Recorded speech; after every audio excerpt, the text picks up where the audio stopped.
हाय पिलाने मु आपण माननको विवेश कार्यक्रम प्रथम दिन स्वागत जनाए।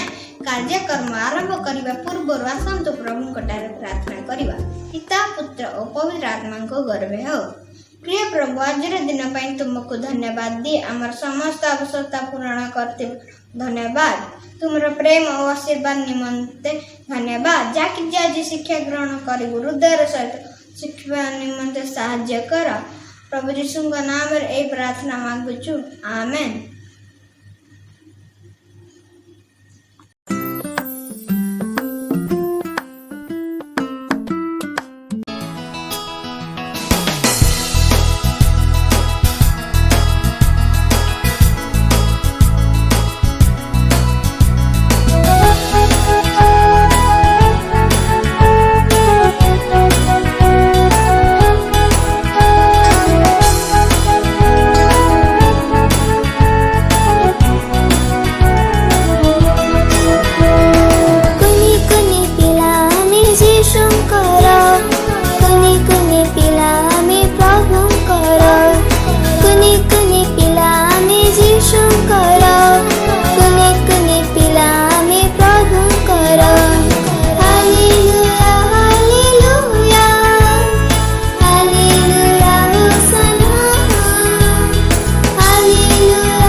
एठिको आसी मु बहुत खुशी अटे आपण मानक निकटकू।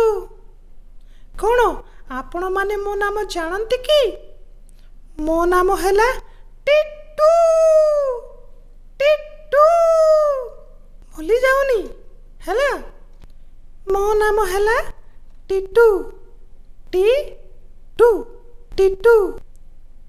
प्रियर पिला माने मु आपण मानकू एही वर्षर VBS पालन निमंते स्वागत करुअछि। मु बहुत खुशी अटे जहा आपण माने किछि शिखिबा पाई जाउ अछंती, जहा बहुत महत्वपूर्ण अटे, जहा आमे समस्ते सेही कहानी रु शिखिबा साथी रे एवं ताहा आपणक जीवन बदलै देबो एवं ताहा ही हेबो जेबे आपण मोठारु सुनिबे, शिखिबे ओ पालन करिबे। ठीक अछि?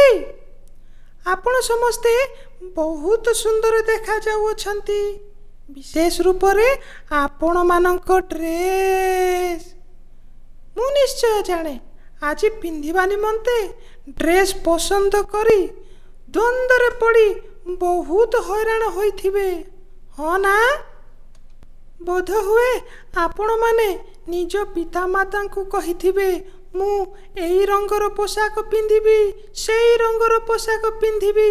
सबु बेले आमे बहुत पसंद करि थाउ जहा कौन पिंधिबी, कौन खाइबी एवं मो खाली समय मु କ'ଣ କରିବି? ପସନ୍ଦ କରିବା ମଧ୍ୟ ଆମ ଜୀବନର ଗୋଟିଏ ବହୁତ ବଡ଼ ଅଂଶ ଅଟେ। ଯାହା ଆମେ ପସନ୍ଦ କରୁ ସେ ମଧ୍ୟରେ କିଛି ସରଳ ଓ କିଛି ଜଟିଳ ହୋଇଥାଏ। ତଥାପି ଆପଣଙ୍କ ଗୋଟିଏ ପସନ୍ଦର ବିଷୟ ଆପଣଙ୍କ ଜୀବନକୁ ସବୁଦିନ ପାଇଁ ବଦଳାଇ ଦିଏ। ସେହି ପ୍ରକାର ମୁଁ ଏକ ଯୁବକର କାହାଣୀ ଶୁଣେଇବି। ପରମେଶ୍ୱରଙ୍କ ବିଷୟରେ ନୁହେଁ, କେବଳ ଏକ ଯୁବକଙ୍କ ବିଷୟରେ ଯିଏ ଏ ପ୍ରକାର ବିଷୟ ପସନ୍ଦ କରିଥିଲେ ଯାହା ଅତି ମନ୍ଦ ଥିଲା ଏବଂ ସିଏ ଭୁଲ କାମ ଗୁଡ଼ିକ କଲା। ଶେଷରେ ବହୁତ ବଡ଼ ସମସ୍ୟାରେ ପଡ଼ିଗଲା। ସେଥିପାଇଁ ଭଲ ଭାବରେ ଏହି ଯୁବକ କାହାଣୀ ବିଷୟରେ ଶୁଣିବେ। ଠିକ୍ ଅଛି, ଶୁଣନ୍ତୁ। ଏହା ବାଇବଲ ଆଧାରିତ କାହାଣୀ। ଜଣେ ବ୍ୟକ୍ତି ଥିଲେ ଯାହାଙ୍କର ଦୁଇଟି ପୁତ୍ର, ଗୋଟିଏ ନୁହେଁ କିନ୍ତୁ ଦୁଇଟି ପୁତ୍ର ଥିଲେ। ଛୋଟ ପୁଅ ତାଙ୍କ ବାପାଙ୍କୁ କହିଲେ, ବାପା, ମୋ ଭାଗର ସମସ୍ତ ସମ୍ପତ୍ତି ମୋତେ ଦେଇଦିଅ। ତେବେ ତାଙ୍କ ବାପା ଦୁଇ ପୁତ୍ରମାନଙ୍କ ମଧ୍ୟରେ ଭାଗ ବଣ୍ଟା କରିଦେଲେ। ତାପରେ ଛୋଟ ପୁଅ ସମସ୍ତ ଟଙ୍କା ପଇସା ନେଇ ଏକ ଦୂର ଦେଶକୁ ଚାଲିଗଲେ। ସେହିଠାରେ ସେ ବୁଦ୍ଧିହୀନ ମାନଙ୍କ ପରି ନିଜ ଟଙ୍କା ପଇସାକୁ ମୂଲ୍ୟହୀନ ଭାବରେ ସବୁତକ ଟଙ୍କା ଖର୍ଚ୍ଚ କଲା। ତାପରେ ସେଠାରେ ଦୁର୍ଭିକ୍ଷ ପଡ଼ିଲା।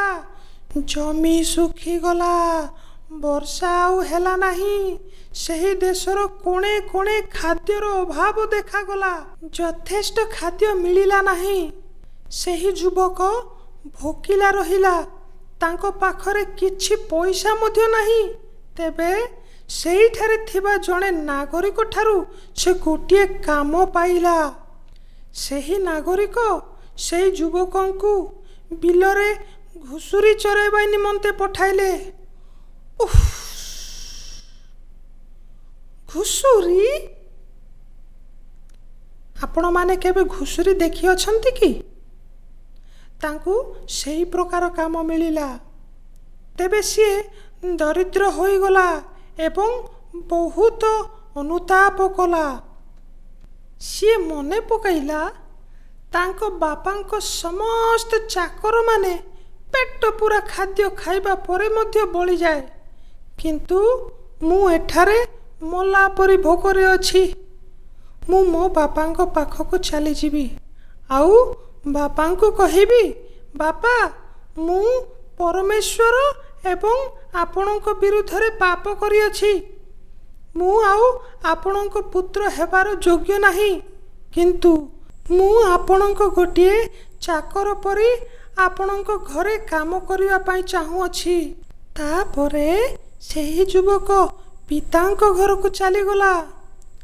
ଯେତେବେଳେ ସେ ଘରକୁ ପହଞ୍ଚିବାର କିଛି ଦୂରରେ ଅଛନ୍ତି, ସେତେବେଳେ ତାଙ୍କ ବାପା ତାଙ୍କୁ ଦେଖିଲେ ଯେ ସେ ଘରକୁ ଆସୁଅଛନ୍ତି। ସେତେବେଳେ ତାଙ୍କ ବାପା ଆକୁଳ ବ୍ୟାକୁଳ ହୋଇ ରହିପାରିଲେନି। ଏଣୁ ବାପା ଦୌଡ଼ି ଯାଇ ପୁଅଙ୍କୁ କୁଣ୍ଢେଇ ପକାଇଲେ ଏବଂ ଚୁମ୍ବନ କରିବାକୁ ଲାଗିଲେ। ମା, ମା। ଯୁବକଟି କହିଲେ, ବାପା, ମୁଁ ପରମେଶ୍ୱର ଏବଂ ଆପଣଙ୍କ ବିରୁଦ୍ଧରେ ପାପ କରିଅଛି। ମୁଁ ଆଉ ଆପଣଙ୍କ ପୁତ୍ର ହେବାର ଯୋଗ୍ୟ ନାହିଁ। ତଥାପି ବାପା ତାଙ୍କର ଚାକରଙ୍କୁ କହିଲେ, ଶୀଘ୍ର ଏକ ଭଲ ବସ୍ତ୍ର ଆଣି ଏହାଙ୍କୁ ପିନ୍ଧାଅ। ଆଙ୍ଗୁଳିରେ ଗୋଟିଏ ମୁଦ୍ରିକା ପିନ୍ଧାଅ, ପାଦରେ ପାଦୁକା ଦିଅ ଏବଂ ଏକ ଉତ୍ତମ ଭୋଜନ ଏହାଙ୍କ ପାଇଁ ଆଣ। ତାପରେ ଆମେ ସମସ୍ତେ ମିଳିମିଶି ଏକ ଉତ୍ସବ ପାଳନ କରିବା। କାରଣ ମୋ ପୁଅ ମରିଯାଇଥିଲେ କିନ୍ତୁ ବର୍ତ୍ତମାନ ଜୀବିତ, ହଜି ଯାଇଥିଲେ କିନ୍ତୁ ମୁଁ ଏବେ ପାଇଅଛି। ତେବେ ସେମାନେ ଆନନ୍ଦ କରିବାରେ ଲାଗିଲେ। କାହାଣୀ ଏତିକିରେ ସମାପ୍ତ ହେଲା। ପ୍ରିୟର ପିଲାମାନେ, ଆଜିର କାହାଣୀରେ ଆପଣ କ'ଣ ଶିଖିଲେ?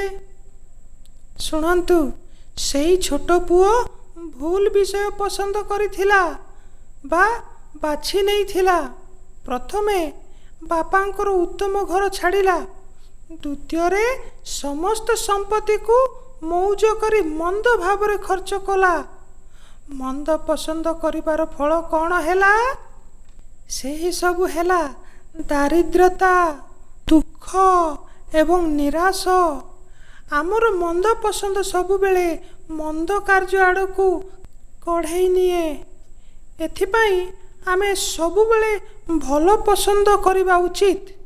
ବର୍ତ୍ତମାନ ବୁଦ୍ଧିମାନ ହୁଅ ଏବଂ ସବୁବେଳେ ଭଲ ଚିନ୍ତା କର ଏବଂ ଭଲ ଭାବରେ ପରଖି ନିଅ ଯାହାକି ଆପଣ କରିବା ପାଇଁ ଚାହୁଁଅଛନ୍ତି। ବାଏ ବାଏ ପିଲାମାନେ, ବାଏ ବାଏ। ଆଗାମୀ ସମୟରେ ପୁଣି ଥରେ ଦେଖା ହେବା।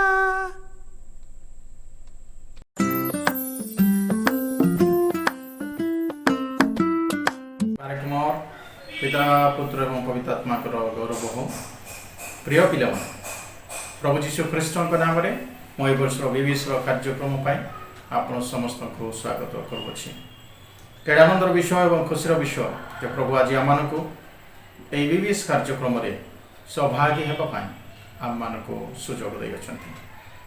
ଆଜି ମୁଁ ବିଶେଷ ଆନନ୍ଦିତ ଏବଂ ଖୁସି ଅଟେ, କାରଣ ବିବିଏସ୍ର ପ୍ରଥମ ଅଧ୍ୟାୟକୁ ଆମମାନେ ଆଜି ଆଲୋଚନା କରିବା ପାଇଁ ଯାଉଅଛୁ ଏବଂ ଏହି ଆଲୋଚନାର ପ୍ରଥମ ଅଧ୍ୟାୟର ବିଷୟ ବା ପ୍ରସଙ୍ଗ ହେଉଛି ଏକ ଇଚ୍ଛା। ଏହି ଏକ ଇଚ୍ଛା ବିଷୟରେ ଆଜି ଆମମାନେ ପ୍ରଭୁଙ୍କର ସେବା କାର୍ଯ୍ୟରେ କେତୋଟି ବିଷୟକୁ ଆମେ ଶିକ୍ଷା କରୁ। ଆମ ସମସ୍ତଙ୍କର ଇଚ୍ଛା ପୂର୍ଣ୍ଣ ହେବା ସତରେ କି ଆନନ୍ଦର ବିଷୟ ନୁହେଁ, କିନ୍ତୁ ମୋର ପ୍ରିୟ ପିଲାମାନେ, କେତେବେଳେ କେତେବେଳେ ଆମମାନଙ୍କର ଇଚ୍ଛା ସମ୍ପୂର୍ଣ୍ଣ ହୁଏ ନାହିଁ। ଅନେକ ସମୟରେ ଆମେ ଆଶା କରିଥାଉ, ଆମେ ଇଚ୍ଛା ପ୍ରକାଶ କରିଥାଉ ଅନେକ ବିଷୟ ପାଇବା ପାଇଁ, କିନ୍ତୁ ତାହା କେବେ ମଧ୍ୟ ସଫଳ ହୁଏ ନାହିଁ। ଏହି ପ୍ରକାର ଏକ ବାଇବଲର କାହାଣୀ ପ୍ରଭୁ ଯୀଶୁ ଖ୍ରୀଷ୍ଟ ଲୁକ ଲିଖିତ ସୁସମାଚାର 15 ଅଧ୍ୟାୟରେ ସେ ନିଜର ଶିଷ୍ୟମାନଙ୍କୁ ଶିକ୍ଷା ଦେଲେ। ଜଣେ ଯୁବା ବ୍ୟକ୍ତିଙ୍କର ବିଷୟରେ ଯେ ନିଜ ଇଚ୍ଛା ପ୍ରକାଶ କରି ଅନେକ ବିଷୟ ହାସଲ କରିବା ପାଇଁ ଚାହୁଁଥିଲେ, କିନ୍ତୁ ତାହା ତାହାଙ୍କ ପ୍ରତି ଘଟିଲା ନାହିଁ। ପ୍ରଥମରେ ତାହାଙ୍କର ସମସ୍ତ ଇଚ୍ଛା ପୂର୍ଣ୍ଣ ହେଲା ଭଳିଆ ଲାଗିଲା, କିନ୍ତୁ ପରବର୍ତ୍ତୀ ସମୟରେ ତାହା ତାର ବିପକ୍ଷରେ ଗଲା। ଆଜି ଆସ ଆମେ ଏହି ଶିକ୍ଷାକୁ ଆମମାନେ ମନୋଯୋଗ ଦେଇ ଶୁଣିବା ଯେ ଏ ବ୍ୟକ୍ତିଙ୍କ ଜୀବନରେ କ'ଣ ଘଟିଲା। ପ୍ରଭୁ ଯୀଶୁ ଖ୍ରୀଷ୍ଟ ସୁସମାଚାରରେ ଏହି ଉଦାହରଣ ଦେଇ ଲୋକମାନଙ୍କୁ ବୁଝାଇବାକୁ ଲାଗିଲେ। ଜଣେ ବ୍ୟକ୍ତିଙ୍କର 2ଟି ସନ୍ତାନ ଥିଲେ, ଆଉ ସେ 2ଟି ସନ୍ତାନ ମଧ୍ୟରେ ସାନ ପୁଅଟେ ବାବାଙ୍କ ପାଖକୁ ଆସି କହିଲା, ବାବା, ମୋର ଧନ ସମ୍ପତ୍ତିର ଅର୍ଦ୍ଧେକ ମୋତେ ଦିଅ। ଏବଂ ବାପା ବହୁତ କଷ୍ଟ ଏବଂ ଦୁଃଖର ସହିତ ନିଜର ଧନ ସମ୍ପତ୍ତି ନିଜର 2 ସନ୍ତାନ ମଧ୍ୟରେ ଭାଗ କରିଦେଲେ ଏବଂ ସାନ ପୁଅଟିଏ ନିଜ ଅଧିକାରରେ ଥିବା ସମସ୍ତ ଧନ ସମ୍ପତ୍ତି ଟଙ୍କା ପଇସା ଧରି ସେ ଗୋଟେ ଦୂର ଦେଶକୁ ଚାଲିଗଲା। ଯେହେତୁ ତାଙ୍କ ପାଖରେ ଅନେକ ଟଙ୍କା ଥିଲା, ଧନ ସମ୍ପତ୍ତି ଥିଲା, ସେ ଯେକୌଣସି ବିଷୟ କରିବା ପାଇଁ ଚାହୁଁଥିଲା ସେ କରିପାରିଲା। ଯେହେତୁ ତାଙ୍କ ପାଖରେ ଅନେକ ଟଙ୍କା ଥିଲା, ଅନେକ ବନ୍ଧୁ ମିତ୍ରମାନେ ମଧ୍ୟ ତାଙ୍କର ଥିଲେ।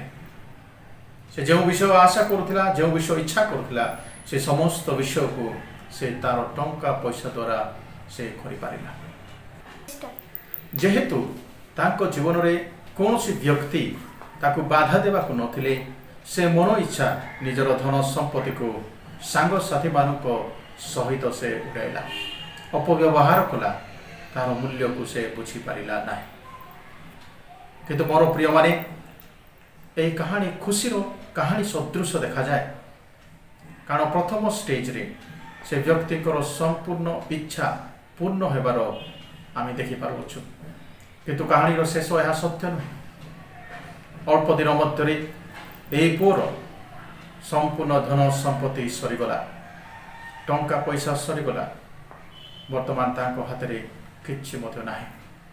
ତା ସହିତ ସହିତ ସେ ଯେଉଁ ଦେଶରେ ରହୁଥିଲେ ସେହି ଦେଶରେ ଗୋଟେ ମହା ଦୁର୍ଭିକ୍ଷ ଘଟିଲା।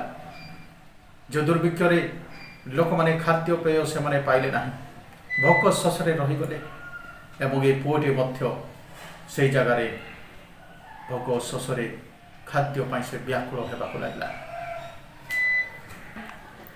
ଯେତେବେଳେ ସେ ଭୋକିଲା ଶୋଷରେ ରହିଲା, ସେ ନିଜର ପେଟକୁ ପୂରେଇବା ପାଇଁ ସେ ଖାଦ୍ୟ ଖୋଜିବାକୁ ଲାଗିଲା ଏବଂ କେହି ମଧ୍ୟ ନଥିଲେ ସେଠାରେ ତାହାକୁ ଖାଦ୍ୟ ଦେବା ପାଇଁ।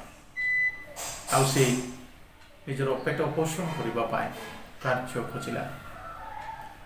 ଅନେକ କାର୍ଯ୍ୟ ଖୋଜିବା ସତ୍ତ୍ୱେ ତାକୁ କୌଣସି କାର୍ଯ୍ୟ ମିଳିଲା ନାହିଁ, କିନ୍ତୁ ଅବଶେଷରେ ଜଣେ ବ୍ୟକ୍ତିଙ୍କର ଘୁଷିର ପଲକୁ ଚଳାଇବା ନିମନ୍ତେ ତାହାକୁ ସେ କାର୍ଯ୍ୟ ମିଳିଲା। ଆଉ ଯେତେବେଳେ ସେ ଘୁଷୁରୀ ପଲକୁ ଚଳାଉଥିଲା, ତାକୁ ଯେଉଁ ଟଙ୍କା ପଇସା ମିଳୁଥିଲା ତାହା ଯଥେଷ୍ଟ ଖାଇବା ପାଇଁ ମଧ୍ୟ ନଥିଲା। ତେଣୁ ସେ ଭାବିଲା ଯେ ମୁଁ ଏ ଘୁଷୁରୀର କୁଣ୍ଡା ମଧ୍ୟ ମୁଁ ଖାଇବି, କାରଣ ମୋତେ ଭୋକ ଲାଗୁଛି। ଠିକ୍ ଏ ପ୍ରକାର ସମୟରେ ଏ ପୁଅର ମନ ଗୋଟେ ବିଷୟ ପାଇଁ ଚିନ୍ତିତ ହେଲା ଯେ ମୁଁ କେଡ଼େ ଭୁଲ କଲି। ମୋର ବାପାଙ୍କର ଧନ ସମ୍ପତ୍ତିକୁ ଅଧିକ ବାଣ୍ଟ କରି ମୁଁ ମୋ ମନ ଇଚ୍ଛା ଏହି କାର୍ଯ୍ୟ କରିବାକୁ ନିଷ୍ପତ୍ତି ନେଲି। ବର୍ତ୍ତମାନ ମୋର ବାପାଙ୍କର କେତେ ସେବକମାନେ ଅଛନ୍ତି ଯାହାଙ୍କର ଖାଦ୍ୟ ଖାଇବାର ଅଭାବ ନାହିଁ। ଆଜି ମୁଁ ଏଠାରେ ଭୋକିଲା ଅଛି, କିନ୍ତୁ ମୋର ବାପାଙ୍କର ସେବକମାନେ ଆଜି ଆରାମରେ ସେମାନେ ଖାଦ୍ୟପେୟ ଭୋଜନ କରି ସେମାନେ ତୃପ୍ତ ଅଛନ୍ତି। ଏହି କଥା ଭାବୁ ଭାବୁ ସେ ମନେ ମନରେ ବିଚାର କଲା, ମୁଁ ମୋ ବାପାଙ୍କ ପାଖକୁ ଫେରିଯିବି। ମୁଁ ତାହାଙ୍କୁ କହିବି, ମୋର ବାପା, ମୁଁ ଈଶ୍ୱରଙ୍କର ବିରୁଦ୍ଧରେ ଏବଂ ତୁମ ବିରୁଦ୍ଧରେ ମୁଁ ପାପ କରିଅଛି। ମୁଁ ତୁମର ପୁତ୍ର କହିବାର ଯୋଗ୍ୟ ନାହିଁ। ମୋତେ ତୁମର ଦାସ କରି ତୁମେ ରଖ, ମୁଁ ତୁମରି ନିମନ୍ତେ କାର୍ଯ୍ୟ କରିବି। ଆଉ ଏ ନିଷ୍ପତ୍ତି ନେଇ ସେ ଶୀଘ୍ର ଯେଉଁଠାରେ ଥିଲା ସେଠାରୁ ନିଜ ଘରକୁ ସେ ଫେରି ଆସିଲା। ପ୍ରିୟ ପିଲାମାନେ, ଆପଣମାନେ ଭାବୁଛନ୍ତି କି ତାର ବାପା ତାକୁ ଖୁସିରେ ଆନନ୍ଦରେ ସ୍ୱାଗତ କରିବେ? ହଁ, ସେ ନିଶ୍ଚିତ ଭାବରେ ତାର ପୁଅକୁ ସେ ସ୍ୱାଗତ କରିବେ। ତାଙ୍କ ବାପା ଯେତେବେଳେ ନିଜର ପୁଅକୁ ଦୂରରେ ଥାଇ ଦେଖିଲା ଯେ ମୋର ସାନ ପୁଅ ଫେରି ଆସୁଛି, ସେ ଦୌଡ଼ି ଯାଇ ନିଜର ପୁତ୍ରକୁ ଆଲିଙ୍ଗନ କଲା, ଚୁମ୍ବନ କଲା ଏବଂ ତାକୁ ନିଜ ଘରକୁ ଆଣିଲା। ଘରକୁ ଆସିବା ପରେ ତାର ପୁଅ ବାପାଙ୍କୁ କହିଲା, ବାପା, ମୁଁ ତୁମ ବିରୁଦ୍ଧରେ ଏବଂ ଈଶ୍ୱରଙ୍କ ବିରୁଦ୍ଧରେ ମୁଁ ପାପ କରିଅଛି। ମୁଁ ଆପଣଙ୍କର ପୁଅ କହିବାର ଯୋଗ୍ୟ ନୁହେଁ। ମୋତେ ତୁମରି ଦାସମାନଙ୍କ ମଧ୍ୟରେ ଜଣେ ଦାସ ଭଳିଆ କାର୍ଯ୍ୟ କରିବାକୁ ଦିଅ। କିନ୍ତୁ ବାବା ତାକୁ କହିଲା, ନା, ତୁମର ପୁଅ। ପିତା ତାଙ୍କର ଦାସମାନଙ୍କୁ କହିଲା, ଶୀଘ୍ର ଯାଅ, ମୋର ପୁଅ ନିମନ୍ତେ ଏକ ଉତ୍ତମ ବସ୍ତ୍ର ଆଣ, ତାର ଆଙ୍ଗୁଠିରେ ମୁଦ୍ରା ଦିଅ ଏବଂ ପାଦୁକାରେ ପାଦୁକା ପିନ୍ଧାଅ ଏବଂ ଗୋଟେ ଉତ୍ତମ ଛାଉକକୁ ତୁମେ ବଦ୍ଧ କରି ଏକ ବଡ଼ ଉତ୍ସବ ପ୍ରସ୍ତୁତ କର, କାରଣ ମୋର ପୁଅ ହଜି ଯାଇଥିଲା, ମୁଁ ତାକୁ ପୁଣି ପାଇଅଛି। ସେ ମରିଯାଇଥିଲା, ପୁଣି ବଞ୍ଚିଅଛି। ତା ପରବର୍ତ୍ତୀ ସମୟରେ ସେହି ଗୃହରେ ଗୋଟେ ମହାଭୋଜର ଆୟୋଜନ କରାଗଲା ଏବଂ ତାଙ୍କର ବାପା ତାଙ୍କର ପୁତ୍ରଙ୍କର ସ୍ନେହ ପ୍ରକାଶ କରିବା ନିମନ୍ତେ ସମସ୍ତ ଦାସ ଦାସୀମାନଙ୍କ ସହିତ ସେ ଭୋଜନ ପାନ କରି ଗୌରବ ପ୍ରଶଂସା କରିବାରେ ଲାଗିଲେ। ପ୍ରିୟ ପିଲାମାନେ, ଆଜି ଆମେ ଏହି କାହାଣୀରୁ ତିନୋଟି ଗୁରୁତ୍ୱପୂର୍ଣ୍ଣ ବିଷୟକୁ ଆମେ ଶିକ୍ଷା କରିବାକୁ ମନ କରୁଛୁ ଯେ ଅନେକ ସମୟରେ ଆମମାନଙ୍କର ଜୀବନ କାହାଣୀ ମଧ୍ୟ ଠିକ୍ ଏହି ପ୍ରକାର ଭାବରେ ଅପବ୍ୟୟ ପୁତ୍ରଙ୍କ ତୁଲ୍ୟ ହୋଇଯାଇଥାଏ। ଯୀଶୁ କହିଥିବା ଏ ସତ୍ୟ କାହାଣୀ ବେଳେବେଳେ ଆମମାନଙ୍କର ଜୀବନ ପାଇଁ ମଧ୍ୟ ସତ୍ୟ ହୋଇଥାଏ। ସାନ ପୁଅ ଉପରେ ଆମେ ମଧ୍ୟ ଅନେକ ସମୟରେ ଏହି ପ୍ରକାର ବ୍ୟବହାର କରିଥାଉ। କେତେବେଳେ ଆମମାନଙ୍କର ନିଷ୍ପତ୍ତି ଆମମାନଙ୍କର ଜୀବନରେ ଦୁଃଖ ଆଣିଦେଇଥାଏ। ବେଳେବେଳେ ଆମମାନଙ୍କର ନିଷ୍ପତ୍ତି ଆମମାନଙ୍କୁ ବିମୁଖ କରିଥାଏ ଏବଂ ବେଳେବେଳେ ଆମମାନେ ଈଶ୍ୱରଙ୍କର ବାକ୍ୟ ଏବଂ ବାଇବଲର ଶିକ୍ଷା ପରାମର୍ଶକୁ ନ ଗ୍ରହଣ କରି ଆମମାନେ ଭୁଲ ନିଷ୍ପତ୍ତି ନେଇଥାଉ। आमे जेतेबेले एई प्रकार भूल निष्पत्ति नहीं थाओ आम जीवन में दुख आसे कष्ट आसे एवं आम अनेक समस्यार सम्मुखीन होता था।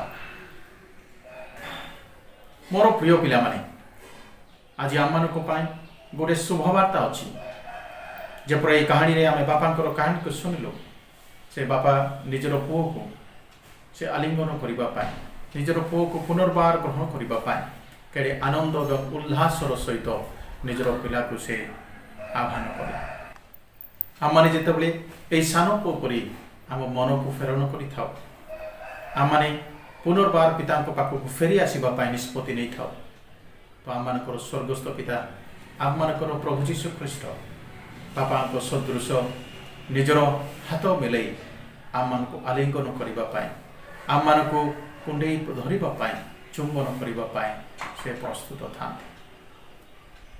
प्रथम विषय आम शिखा जे आमने करिथिबा भूल निष्पत्ति गुड़ाकर अनुसंधान करबा जदि आम जीवन में आमने एही सान पुओ सदृश भूल निष्पत्ति नहीं अच्छु ताहले आमने मन फेरण करी पुनर्बार आमने क्षमा व्याख्या करबा पुनर्बार आमने प्रभु ठारे समर्पित होगा एवं कहबा प्रभु मु तुम विरुद्ध एवं निजर बापा माँ को विरुद्ध मु पाप करियछि भूल करियछि मते क्षमा कर।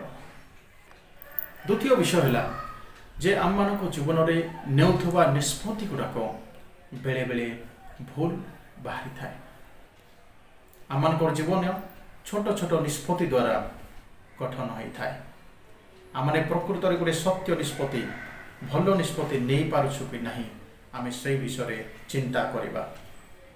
मोर प्रिय पिला माने आम केतोटी निष्पत्ति नेउ जहाँ आम को दुख दे था केतोटी निष्पत्ति आम नहीं था जहाँ आम को कष्ट आनी दे था एवं केतोटी निष्पत्ति पाई आम गर्व मध्य करिथाओ। मोर प्रिय पिला माने आज शिक्षार आम गोटे विषय शिखा कि आम उत्तम निष्पत्ति नेबा पाई सर्वदा चेष्टा करबा। एवं तृतीय विषय आम शिखा जे सान पुओ सदृश मन फेरण करिवार स्वभाव को आम माने आपणाइबा। जदि आपण एई प्रकार परिस्थिति अछंती जे मन फेरण करी एक नूतन स्वभाव को ग्रहण करिबा निमते ताले आपण गोटे उत्तम रास्ता रे अछंती। मोर प्रिय पिला माने मन फेरण करिबा ही प्रथम निष्पत्ति जहाँ आम मान को उन्नतिर मार्ग रे नहीं जाए थाए। आम माने जेडे बड़ भूल कले मध्य आम माने जेतेले मन फेरण करी आम स्वभाव परिवर्तन आम आनी थाओ आम से परमेश्वर ठारो आम आशीर्वाद पाई थाओ। प्रिय पिला माने ये तीनोटी गुरुत्वपूर्ण विषय आम शिखिलु एवं वर्तमान आम तीनोटी महत्वपूर्ण एप्लिकेशन को शिखा जे आम मान को व्यवहारिक जीवन में आम यही शिक्षा उपरे आधारित सिद्धांत गुड़ाक केमिति निज जीवन में आम लागू करवा। जदि आम स्कूल रे पढ़ुछु ताले निश्चित भाव में यही घटना को आपण जानिथिबे जेतेबेले आम स्कूल रे केतोटी बंधु माने अन्य एक स्कूल रो पिला को परिहास करती ताको दुख पहुँचाती आउ जेतेबेले आम माने ताहाको देखु आम माने निष्पत्ति नहीं थाओ जे आम माने से अटहास परिहास करुवा लोकों सहित मिलित होई ताको दुख पहुँचेबा भा जो माने परिहास करती से मानकु आमने कहिबा एहा उत्तम विषय नुहे। परिहास करुवा से बंधु मानक जेतेबेले आपण कहिबे जे उत्तम नुहे ताले एहा ही आपनकर गोटे उत्तम निष्पत्ति एवं आपण से मानकु एक उत्तम शिक्षा देबा पाए आपण मनस्थ कर सारिछन। द्वितीय शिक्षणीय विषय होची यह स्वास्थ्य कर कि आम विश्वास करूँ जे आम जीवन निष्पत्ति गुड़ाक आम स्वास्थ्य उपरे मध्य प्रभाव पकई थाए। जेतेबेले खाद्यपेय विषय आम जीवन में आसे ताहले आम निष्पत्ति आम शरीर उपरे प्रभाव पकई थाए। प्रिय पिला माने आमे जानू आम शरीर में उत्तम खाद्य एवं भरपूर जलर आवश्यक रही। जदियो भी आम को केक किंबा फास्ट फूड इत्यादि खाइबा को स्वादिष्ट लगे तथापि ତାହା ଆମମାନଙ୍କ ଶରୀର ପାଇଁ ଉପକାରୀ ବିଷୟ ନୁହେଁ। ଏହି ପରିପ୍ରେକ୍ଷୀରେ ଆପଣମାନଙ୍କୁ ଉତ୍ତମ ଖାଦ୍ୟ ଯେମିତି ଅନେକ ପ୍ରକାର ଶାଗ ସବ୍ଜି କିମ୍ବା ଭେଜିଟେବଲ୍ସ ଖାଇବା, ଫ୍ରୁଟ୍ସ ଖାଇବା ଆପଣଙ୍କର ନିଷ୍ପତ୍ତି ହେବା ଆବଶ୍ୟକ ଏବଂ ପ୍ରଚୁର ମାତ୍ରାରେ ପାଣି ପିଇବା ଆପଣଙ୍କର ସ୍ୱାସ୍ଥ୍ୟ ପାଇଁ ମଧ୍ୟ ଉତ୍ତମ ବିଷୟ ଅଟେ। ଏବଂ ତୃତୀୟ ଶିକ୍ଷଣ ବିଷୟ ହେଉଛି ଯେ ଆମମାନଙ୍କ ଜୀବନରେ ଆମେ ଅନେକ କାର୍ଯ୍ୟଗୁଡ଼ିକ କରିଥାଉ ଯାହା ଆମମାନଙ୍କୁ ସୁରକ୍ଷିତ କରିନଥାଏ। ଯେମିତି ଆପଣମାନେ ଜୋରରେ ବାଇକ୍ ଚଲାଇବା କିମ୍ବା ଏହି ପ୍ରକାର କାର୍ଯ୍ୟ କରିବା ଯାହା ଅନ୍ୟ ଲୋକମାନେ କରନ୍ତି, ଦୁଃସାହସିକ କାର୍ଯ୍ୟ, ମନ୍ଦ କାର୍ଯ୍ୟ ସମୂହ ଆମେ କରିବା ପାଇଁ ବେଳେବେଳେ ଆମେ ଇଚ୍ଛା ପ୍ରକାଶ କରିଥାଉ, କିନ୍ତୁ ତାହା ଆମମାନଙ୍କ ପକ୍ଷରେ ତାହା ପ୍ରଯୁଜ୍ୟ କି ନାହିଁ ଆମେ ତାହା ନିଷ୍ପତ୍ତି ନେବା ଦରକାର। ଅନେକ କୌତୂହଳ କାର୍ଯ୍ୟ ଗୁଡ଼ାକ ଯାହା ଆମେ କରିଥାଉ ଯାହା ଆମମାନଙ୍କ ପାଇଁ ଏବଂ ଅନ୍ୟମାନଙ୍କ ପାଇଁ କ୍ଷତିକାରକ ହୋଇଯାଇଥାଏ। ମୋର ପ୍ରିୟ ପିଲାମାନେ, ଏହି ପ୍ରକାର ପରିପ୍ରେକ୍ଷୀରେ ଆପଣଙ୍କର ବନ୍ଧୁବର୍ଗ ସାଙ୍ଗସାଥିମାନେ ଯଦି କୌଣସି କାର୍ଯ୍ୟ କରିବା ପାଇଁ ଆପଣ ଚାପ କରିଥାନ୍ତି, ଆପଣ ନିଷ୍ପତ୍ତି ନେବା ଦରକାର ଯେ ଏହା ମୋର ସୁରକ୍ଷା କରିବ କି ନାହିଁ, ମୁଁ ସୁରକ୍ଷିତ ଅଟେ କି ନାହିଁ। ଏହି ବିଷୟ ପ୍ରଥମେ ଆପଣ ନିଷ୍ପତ୍ତି ନେବା ଦରକାର ଏବଂ ସେ କାର୍ଯ୍ୟକୁ କରିବା ଦରକାର। ଦୁର୍ଭାଗ୍ୟବଶତଃ ମୋର ପ୍ରିୟ ପିଲାମାନେ, ଆମେ ଏହି ପ୍ରକାର ସମାଜରେ ବଞ୍ଚୁଅଛୁ ଯେଉଁ ସମୟରେ ଆମମାନଙ୍କର ସାଙ୍ଗସାଥିମାନେ ଆମମାନଙ୍କୁ ଭୁଲ ନିଷ୍ପତ୍ତି ନେବା ପାଇଁ ବେଳେବେଳେ ସେମାନେ ଚାପ ପକାନ୍ତି, ଭୁଲ କାର୍ଯ୍ୟ କରିବା ପାଇଁ ଆମମାନଙ୍କୁ ପରାମର୍ଶ ଦେଇଥାନ୍ତି, ଭୁଲ ରାସ୍ତାରେ ଯିବା ପାଇଁ ସେ ଆମମାନଙ୍କୁ ମନ୍ତ୍ରଣା ଦେଇଥାନ୍ତି।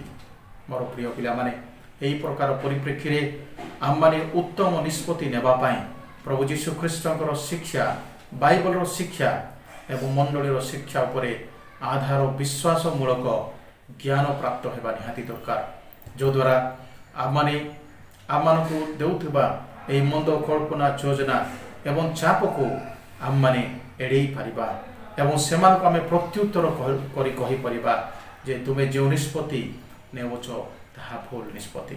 ମୋର ପ୍ରିୟ ପିଲାମାନେ, ଆଜିର ଏହି ଶିକ୍ଷାରେ ପ୍ରଭୁ ଆମ ସମସ୍ତଙ୍କୁ ଆଶୀର୍ବାଦ କରନ୍ତୁ, ଆମ ସମସ୍ତଙ୍କୁ ସେ ଜ୍ଞାନ ଏବଂ ସେ ବୁଦ୍ଧି ଦିଅନ୍ତୁ, ଯଦ୍ୱାରା ଆମମାନଙ୍କ ଜୀବନ ପାଇଁ ବର୍ତ୍ତମାନ ଏବଂ ଭବିଷ୍ୟତରେ ଆମେ ଉତ୍ତମ ନିଷ୍ପତ୍ତି ଆମେ ନେଇପାରିବା, ଉତ୍ତମ ମଣିଷ ହୋଇପାରିବା, ଉତ୍ତମ ଜୀବନ କାଟିପାରିବା ଏବଂ ଲୋକମାନଙ୍କ ପାଇଁ ଉତ୍ତମ କାର୍ଯ୍ୟ କରିପାରିବା। ପ୍ରିୟ ପିଲାମାନେ, ମନେ ରଖିବେ, ଉତ୍ତମ ସ୍ୱଭାବ ଏକ ଉତ୍ତମ ଜୀବନର ନିଷ୍ପତ୍ତିରେ ଆମମାନଙ୍କୁ ସାହାଯ୍ୟ କରେ। ପ୍ରଭୁ ଆମ ସମସ୍ତଙ୍କୁ ଆଶୀର୍ବାଦ କରନ୍ତୁ। ଆମେନ୍।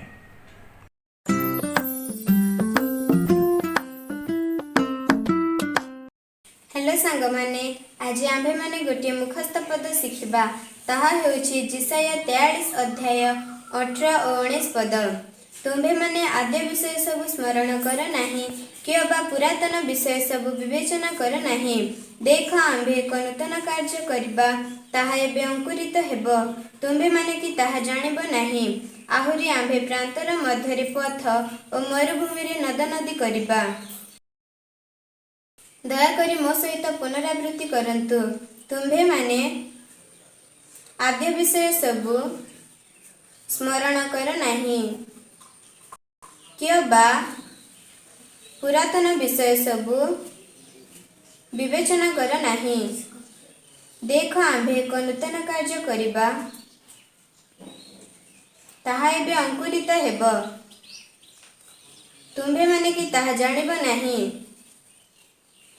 आहुरी आम्भे प्रांतर मध्यरे पथ और मरुभूमि रे नद नदी करिबा।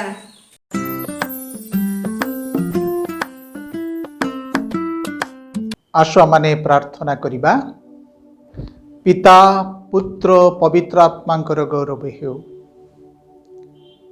स्वर्गस्थ पिता, तुमर धन्यवाद करुछु।